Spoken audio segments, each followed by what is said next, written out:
Hello everyone, and welcome back to Neverwinter. This is Beta Weekend 4. I know I kind of speculated that the last Beta Weekend was going to be the last one, but they threw us a curveball and added another Beta Weekend. So here we are. This is the last Beta Weekend before Open Beta, which will be in 2 weeks. Those of you who have purchased Founders packs will be able to get in 3 or 5 days early, depending on which Founders pack you've purchased. So, we kind of have a combination of good and not so good news with Beta Weekend 4. In general, Cryptic has made a lot of changes to Neverwinter in Beta Weekend 4. For the most part, they're all positive.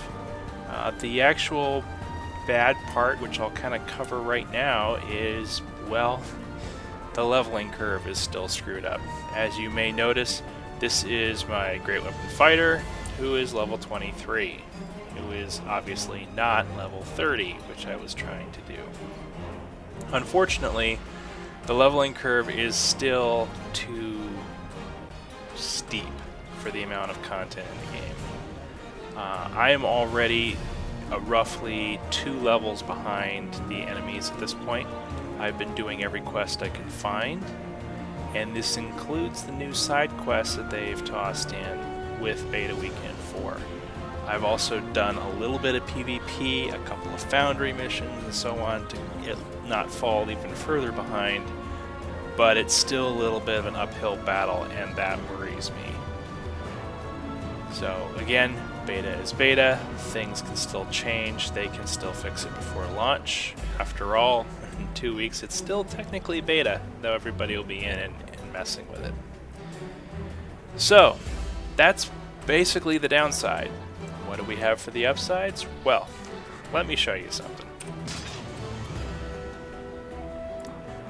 Yeah, they redid the entire power system, well, almost the entire power system. Basically, how you level is now more flexible. If you remember from the previous weekends, we had these lines for your at-will and your encounter and your dailies, and as you leveled, you got a power or you got a new rank in a power, and you didn't really have any choice in it. Well, now you have choice in it. So you'll start out with 1 point in these 5 here. So you know, your basic at-wills, 1 encounter, 1 daily, and a class feature, which is essentially a passive ability. And since you've already start with 5 points, then you get to put points into Mighty Leap or Restoring Strike, which are encounter powers, if you remember. And as you put points in this tree, you'll be unlock more and more skills to them, down here. So at level 23, I've spent 24 points. So it's basically 1 point a level. You are locked out of getting the 3rd tier of the skills until you get 20 points. Despite the fact that the tooltips here says spend 30 points to unlock, you actually only spend 20.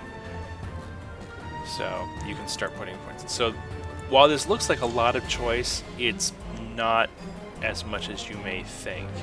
As you can see here, I've basically put in 2 points into everything but 2 items before I unlocked rank 3. So yeah, if you want to focus on a particular set of skills, you can do that, but the number of points required to go to each tier means that chances are you're going to be getting at least 1 item in each tier.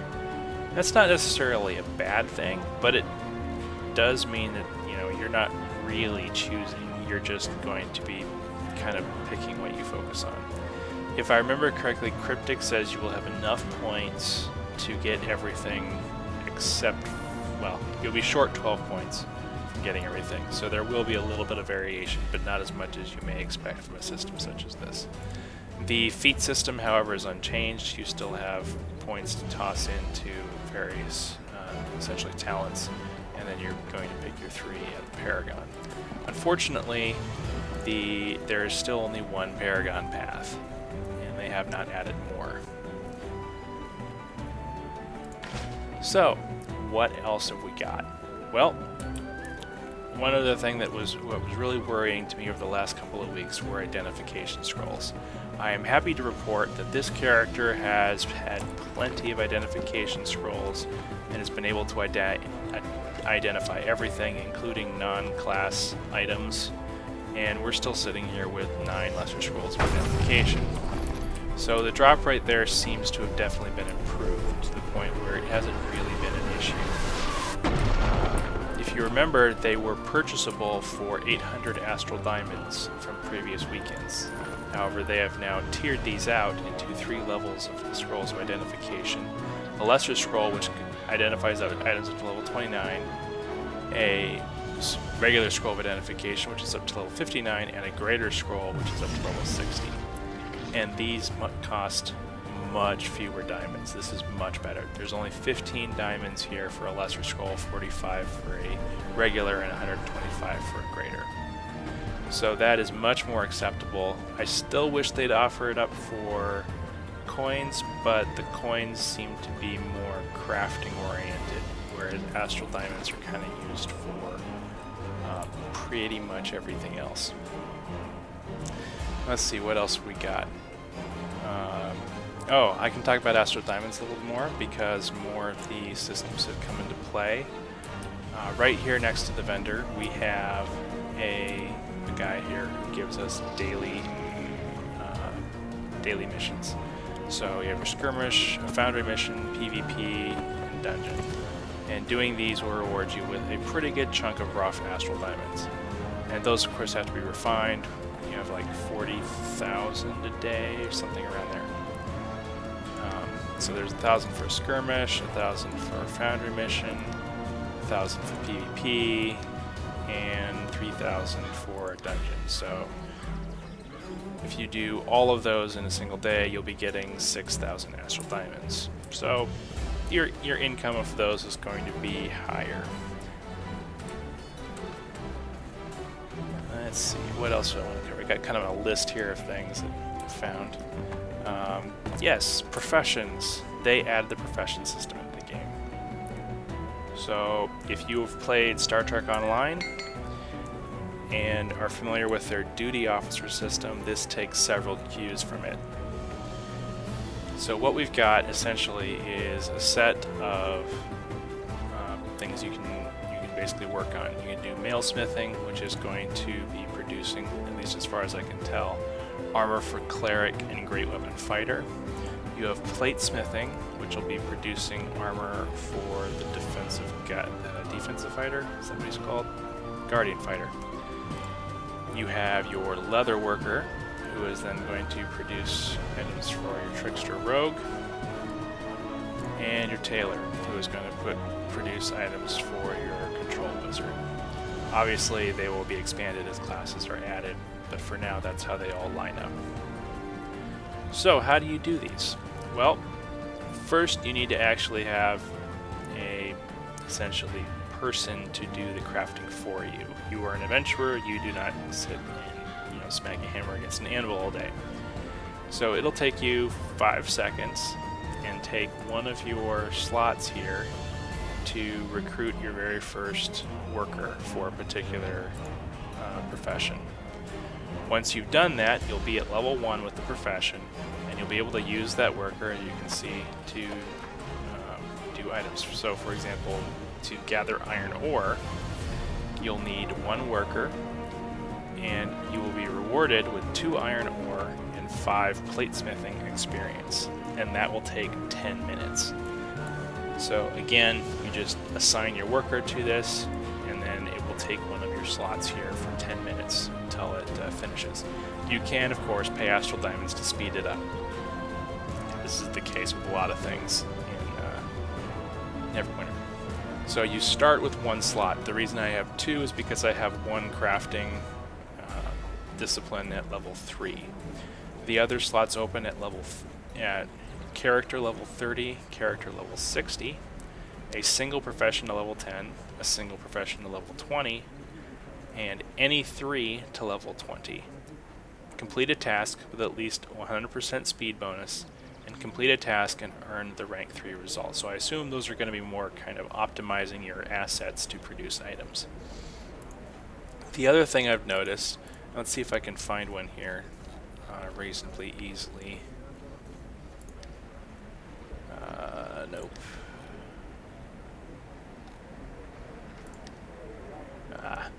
They have permanent assets. So, like here, if we wanted to make chain gloves, required assets here will be any person mail smithing. So it allows us to slot our prospect, and we can't actually slot him now because he's busy doing something for us. Sometimes you'll have an optional asset which will either increase the quality or decrease the time, various things like that, and you can purchase those for gold. And then you may have consumed resources, so this one takes 3 iron rings and scales, and it will produce, gloves and experience for that particular item or particular profession. And this is a nice summary, so you can see what it requires, what you have, what you don't have, and what you get from it, and the duration. Now, the times on this get a little ridiculous. For example, if I want to hire an additional prospector, that takes 18 hours, and that is real life hours. That's the most egregious one I've seen so far. The most of these have been 10, 15, 20 minutes long, which isn't too bad. You occasionally get rare stuff, which is, changes every so often. This is going to change in 8 minutes. It's a 25-minute one. Oh, and I didn't cover leadership. This is kind of a generic one. I haven't figured out what it's really for. It seems to be built around producing these chests of goods, as well as character experience and gold. So the chests of goods, as you can see, it's going to contain one of the following, which is a potion of lesser healing, 5 consumable skill kits, 1 rank 1 enchantment, 1 rank 1 instant, 5 portable altars, 5 common profession resources, or 2 uncommon profession resources. So, or it rewards as if it were a medium chest, so you have a chance of going, so it's a random small stuff. You can also get astral diamonds with this, although this is what, a 2-hour task for 200 astral diamonds, so that's not the best return on your investment. However, the nice thing is that all this stuff is accessible through their web interface, which I'll be showing at the end of the video, so you can actually keep your character crafting when you're not necessarily at your computer. So, anyway, this is different probably from what most people expect from a crafting system, but that's what they're going with. So obviously the times and costs and such aren't final, as this is beta. What else we got? Well, injury system. This is again something that they pulled right out of Star Trek Online, and I have 5 minor injury kits. So if I actually die, which a lot of times you go down, and then you can use a scroll to come back up, or a friend can come over and revive you. But if you actually die in PvE content, this does not apply to PvP content, you have a chance of getting an injury on your character. At lower levels, you'll be getting minor injuries. At higher levels, it may be major injuries. And this is essentially a money sink, similar to repair fees in other MMOs. So you pay for the injury kit, which will remove an injury. There's also major injury kits, for major injuries and so on and so forth. I haven't really run into injuries, so I can't speak too much on them. What else? Well, they've also got, I know I'm just kind of running around the area, not terribly interesting a view here. Let me pull up the map. They've now added a Tower of Alteration down here, which this is essentially character recustomization. You can't change your race or gender or your class, but you can change your appearance. And the only way you can do that is to pay real money, or Zen. And this will cost you 200 Zen, which is roughly $2 to change. Now, if you have a lot of astral diamonds, you could trade that to another player for Zen, so you could actually change your appearance that way without paying any money. But just be aware. One thing that has been around in a couple of the betas, but which I haven't shown just because it slipped my mind, which is why it's nice that I've got this long list of things that I want to cover, is this auction broker. And I'm sure many of you are familiar with auction houses in most MMOs. And in Neverwinter, the auction house always uses astral diamonds. You do not put things up for sale for any of the coins, and you do not buy with coins. You put them up for sale for astral diamonds, and you buy with astral diamonds. So what does this guy do? This guy basically, you come up to him and you ask him, hey, I need some new gear. What kind of gear is good for me at my current level? So right now he's showing us a Deathstalker Greatsword, which is a improvement over the current Greatsword that we have. And it says, you will find this item if you complete the Black Dagger Mines quest. So that's a quest reward. And again, it's talking more about some of these. These are all quest items. I've also seen in here, like, this item is a chance to drop from a particular dungeon. And of course, you can also do find similar, which will go to the auction house. I haven't seen this successfully work. I assume the intention is to automatically plug in some basic search items for you, like level, quality, class, such like that, but I haven't seen it operate. In other older betas, it would also show, it tells you 0 found in an auction house, so if they do show up in the auction house, it will tell you, and you can buy them directly from here. So that's just a convenient way if you really want to get a gear upgrade to find out where to get some better gear. As I mentioned before, there are several side quests that they added to Beta Weekend 4. Some of these things are racial and class specific side quests. They will occasionally appear. The order is not fixed for each, it's fixed for each class and for each race, but just because a class gets a quest at, say, level 5 doesn't mean that every class is going to get a quest at level 5. Another class may get it at 6, another may get it at 3, it varies. They're basically on par with the various side missions in the game. So they aren't, hugely elaborate, just running around, killing things, gathering stuff up. But they're there mostly for flavor, because the text surrounding the quest is going to be focused on that particular race or that particular class. It used to be easy to make. Another thing that's also nice is the map system has got a minor bit of an overhaul. So now we have these deep black outlined areas where you can't actually walk in the game. And that's just convenient, because previously this would just be kind of a grayish color, and for those of you who are semi-anal retentive and want to get rid of all the fog of war on the map, you didn't necessarily know if you'd gotten it all. Well, now that they've got these borders in place, you can pretty easily tell. Let's see. Unfortunately, they have not enabled the Foundry for this beta. That will be coming in open beta, so you can try that for yourself. There are several new Foundry missions that they put up, I assume, from their Foundry beta that they've been running alongside this, so that was nice. Actually, here's a sorcerer standing here, and let me see if I can get this on screen, and you'll note that the orb actually looks different. Yay! Graphical improvements. So, yeah, as far as I can tell, all the wizard's orbs now actually look different as you get higher up in level, rather than just the kind of purplish glass ball that they had before. So that's just kind of a nice little thing. Wow, this has been a lot of talking and not a lot of showing off. So let's see, do I have anything else that I want to talk about? And no, I think that's actually most of the changes. So pretty much Beta Weekend 4, good improvement, Cryptic, thanks. Answered a lot of some of the difficulties we had in previous Beta Weekends. Unfortunately, you still need to smooth out that leveling curve, because it's kind of a bear. I can actually still kill mobs, even though I'm 2 levels under them. However, the non-mook mobs are being are just kind of very, I want to say bullet spongy because they've got a lot of health, but obviously I'm not using bullets, I'm using the sword. They're just really, really got a lot of health. And so it's just more annoying to fight them.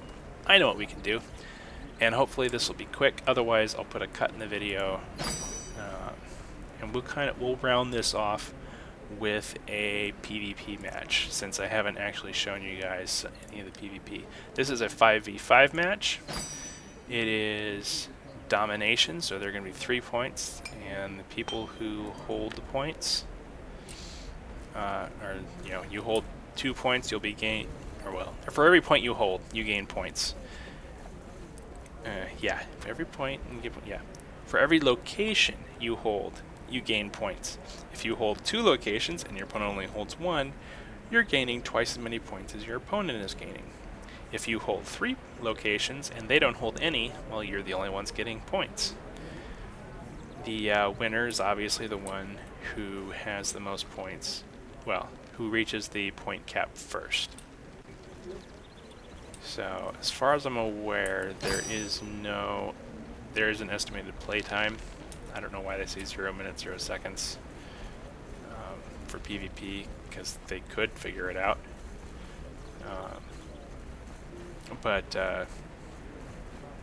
Yeah, let's run over here. So, because I'm gonna go invoke and see if I can get the buff. We will be back with some PvP. Alright, welcome back. We are going to join this party and get into our PvP match, hopefully. We do have to wait for everybody to accept before it'll launch us off.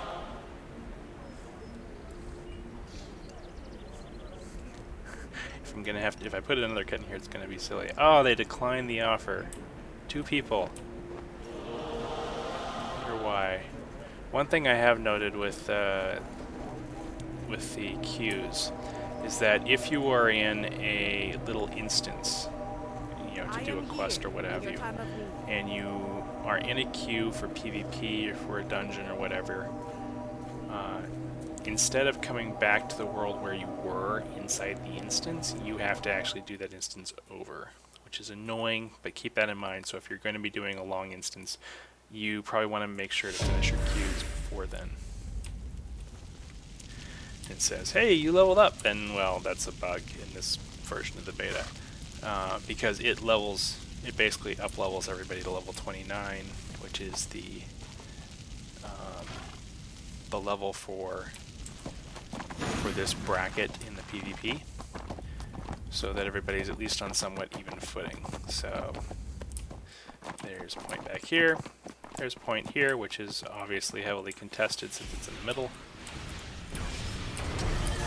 and then there's a point over there which is near their base. So we'll be doing you'll get to see a little bit slightly higher level Guardian combat, although I do not pretend to be at all good at it. You know what? Let's get this guy in the back.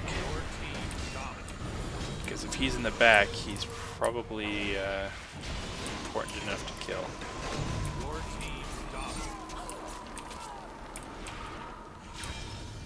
Come here. Boink. Stay. Now the enemies can see that ring, so they can try to get out of it.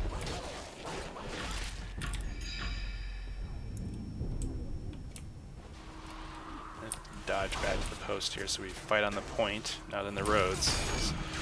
People who've played plenty of Arathi Basin are very well aware.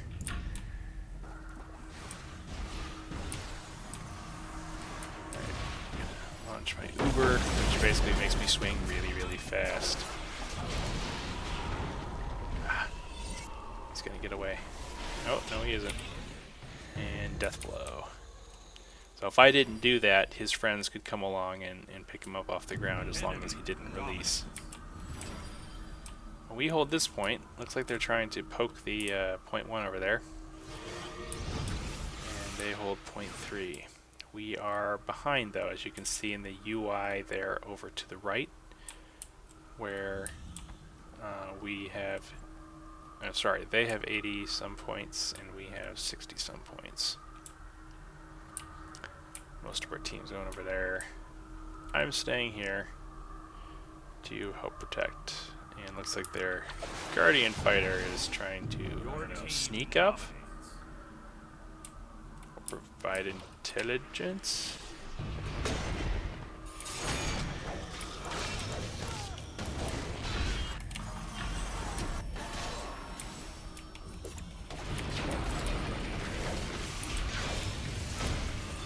I want to get off the point because that makes the point's no longer contested.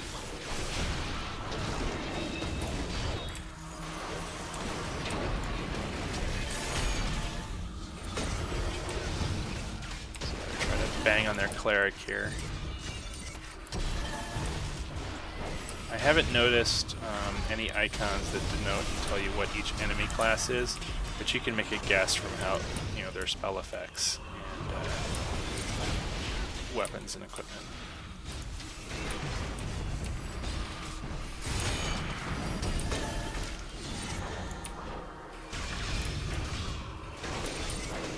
This guy's a Guardian Fighter because he's got a giant shield, and you see the blocked notification. We're gonna smack him around thanks to our control wizard, who's been really good at holding these people in place. I have a little bit of control the way I'm currently built, but mostly single target damage with a little bit of AoE if necessary. Let's see if we can scare him off the point. Nope. That's Cleric. Let's smack them down. Pounded on him for a while. We're holding the center point, which is typically the most contested point, but they've got people sneaking around back and taking that point 1 from us, which is not helping. So despite the kills that we're accumulating here on point 2, we are still losing this match.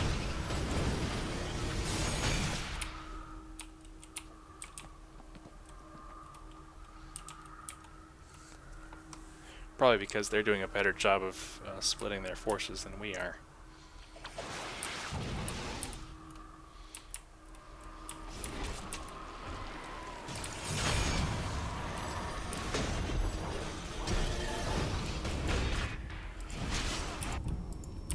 And I got crowd controlled there. That's not good. Here's the whole team, which means they're going to take this point.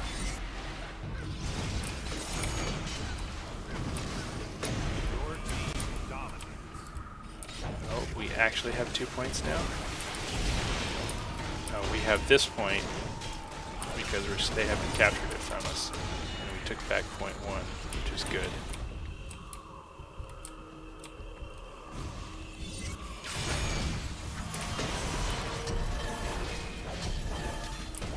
We just need to make sure we catch them as they try to run past us.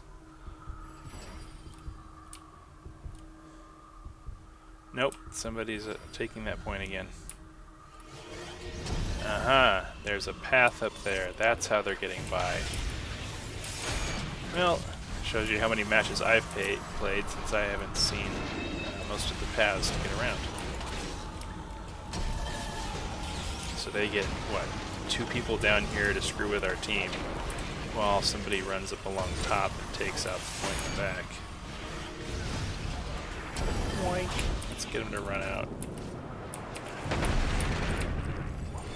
I guess they don't care that I'm using my daily. Got everybody but one's here. How are we not taking point 1? I guess we have point 1. Our cleric is keeping my ass alive, so thank you, Mr. Cleric. Let's not beat on the Guardian Fighter, because he likes to get beat on. That's what his big shield's for. Your team.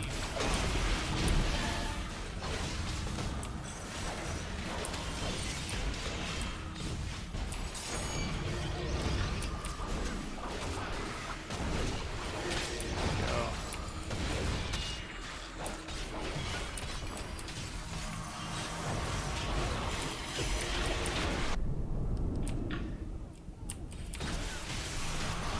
Unfortunately, crowd controls in this game, or if they're hard crowd controls where you can't, or at least, I haven't ever been completely hard controlled. I can either still move but not attack, or I can't move but still attack.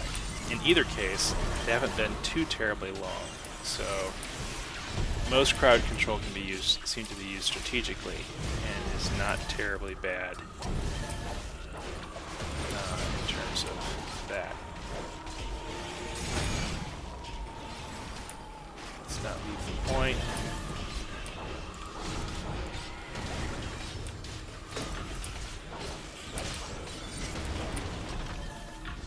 Yeah, we're farming them essentially, but letting people past, which is not good.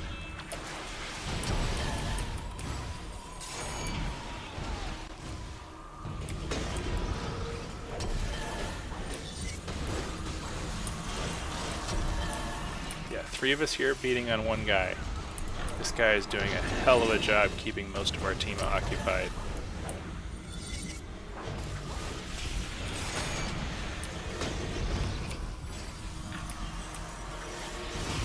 I say that like I can't leave, but Guardian Fighter, or sorry, Great Open Fighter is probably not the best guy to go out there on his own.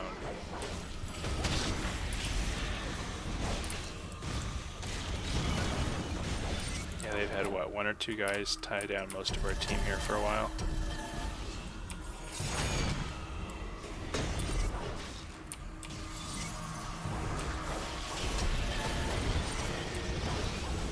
Looks like there is a time limit, so, or no, that's counting up, not down. Maybe there isn't.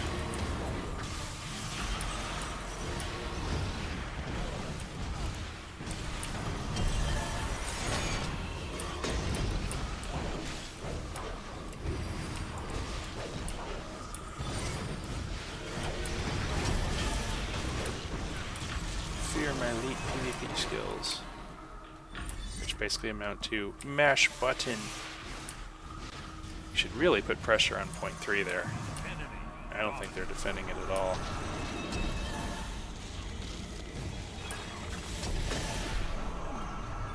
You know what, I'm going to try to do that. This may end horribly. Oh no, they've got, what, 3 other people here now?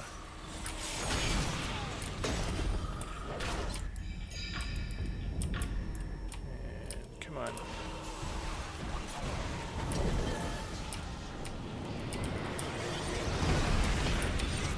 It's probably not quite as efficient as I would like.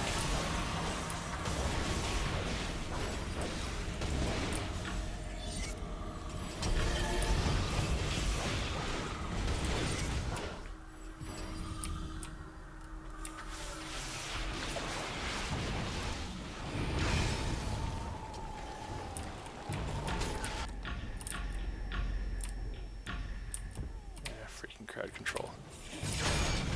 Okay, yeah, this was not a good idea. By running away, I am out of range of our cleric.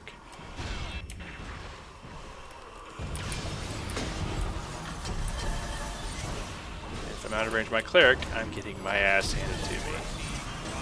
But yes, this other team is playing way better than we are. We're ripping a couple apart, like I said, we're ripping a couple of them apart at the center point, but they're running it basically as a distraction. It doesn't matter that we're killing most of them, or we're killing a couple of them. Yeah, see, here I can move around, can't actually attack.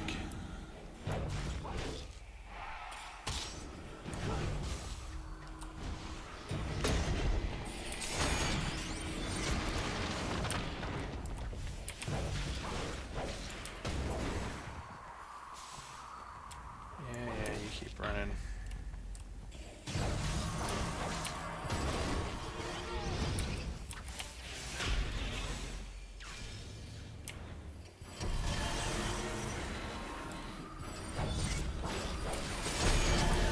Fighting on this point will be actually any better for our team.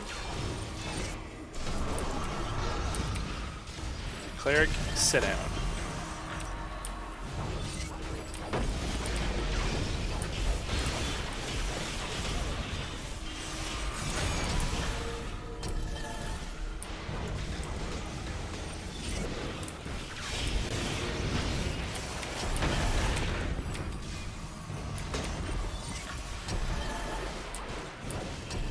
got here? Oh, that's a control wizard?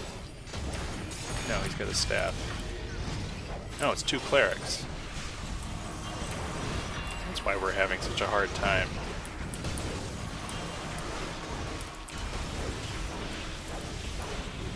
Wow. He crowd controlled me and then didn't move away, which meant because I could still attack that I was beating him in the backside. Of course, his heals certainly seem to be... Maybe if we focus on the same one. Because, you know, focus attacks is always good. Okay, yeah, I lost this point because we weren't focusing. So now, the 2 clerics can basically just keep themselves alive.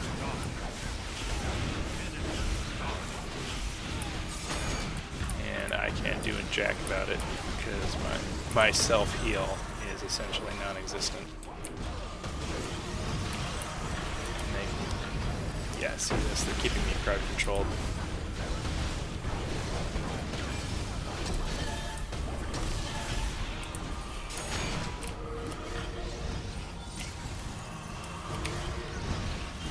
Daily here before I lose it. It'll hit both.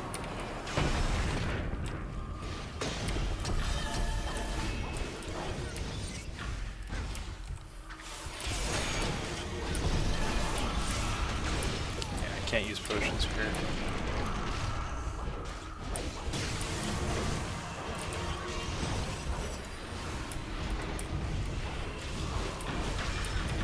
Yeah, it looks like we're both focusing on the same cleric, we just have to outdo their heals.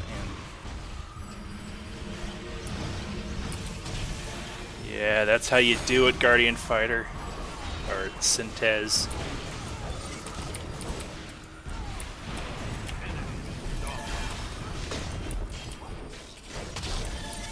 Almost got one of them down. Their rogue came over though.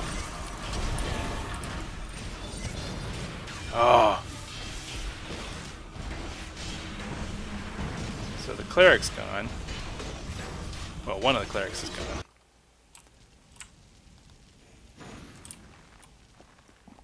So I did know about this side passage here, which goes right to this.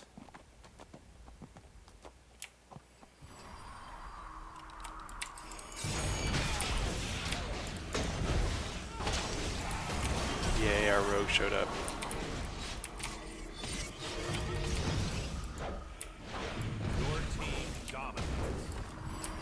Losing the center point. This is not good.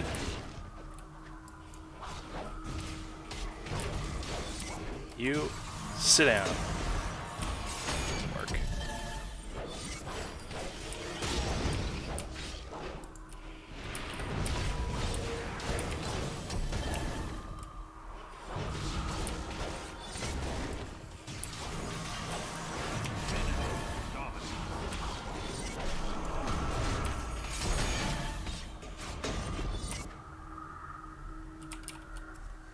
Whew. That was a heck of a fight. I think I'll stay here. I don't yeah, they're probably still too far. Oh, no, we're pushing the 3rd area. Sort of. This will be interesting. Are we actually going to pull this out or not? Your team dominates. We've got 2 points fully under our control. Point 2 is contested. They are not currently gaining anything, so I think we own 2. I wonder if that top color there is the attacker and the bottom color is the defender. No, because that's opposite. Bottom color must be attacker. Yeah, they ran away from point 3, or we ran away from point 3, so they're recapping it. Decent strategy though, because it ties up at least one of their characters while that point. They own 2. Your team dominates. Now we own 2. Wow, they're a giant blue beam of light. So we own 2 points, they own 1.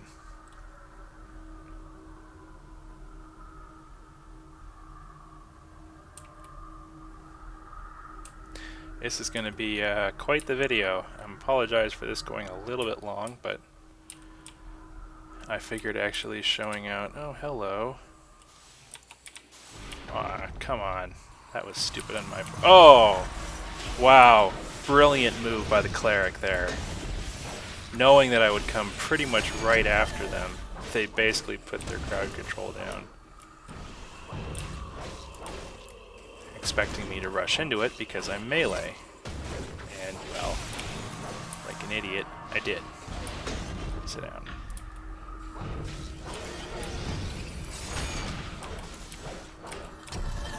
And you know what? Let's do this. Yeah, you're not going to get away from it.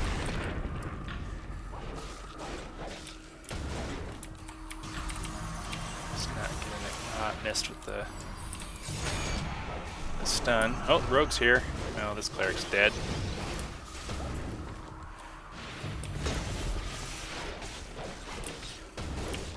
The cleric's probably okay at getting a point if they're uncontested, or, you know, in pairs, as those two clerics gave us plenty of run for our money. But not necessarily solo. I believe red is still going to win this. As you can see, they are what, 64 points from winning, and we've still got another 200 or so.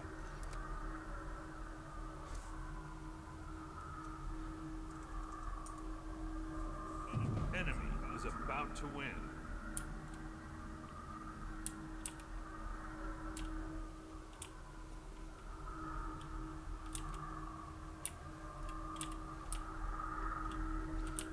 Looks like our Guardian Fighter is potentially going to try to sneak point 3. Although my UI says he's dead? Oh, he must have been trying it and then died. Hello, cleric. Come here.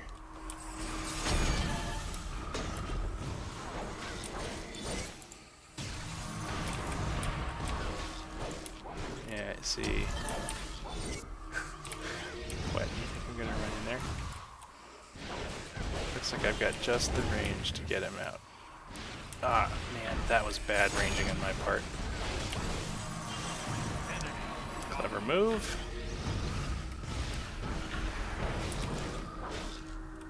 And we lose. Not terribly surprising. Wow, we ended up with the most score. I ended up with terrible score. And they still won, of course, because of the score here, I think, is based off of these statistics. They just outplayed us entirely.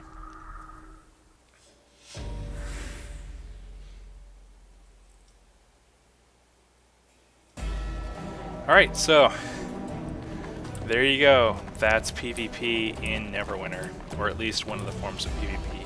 I'm not sure if there are other PvP types. I would assume so, but I haven't personally seen them yet because that's the only one currently available, at least at my level. That's it for me for Beta 4. This is the last closed beta. The next beta will be in 2 weeks. It'll be open beta. If you order one of the starter packs, you can get it in 3 or 5 days early if you want. Otherwise, have fun, and see you in Neverwinter in 2 weeks. Thank you for watching.